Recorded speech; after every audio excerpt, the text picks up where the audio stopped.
মাকে ধ্যান করে, শীতলা মাকে ধ্যান করে, শীতলা মাকে ধ্যান করে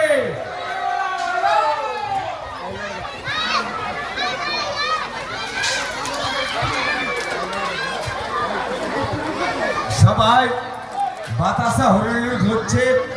আপনাদের অনুরোধ করব ধৈর্য সবটাকে বজায় রেখে, শান্তি শৃঙ্খলা বজায় রেখে সবাই বাতাসা হরিণে সামিল হন।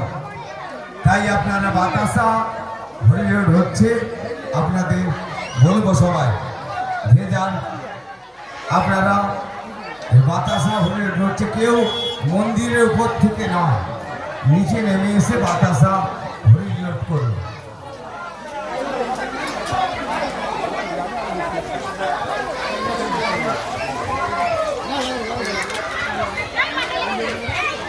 বাতাসা হরিণ হচ্ছে।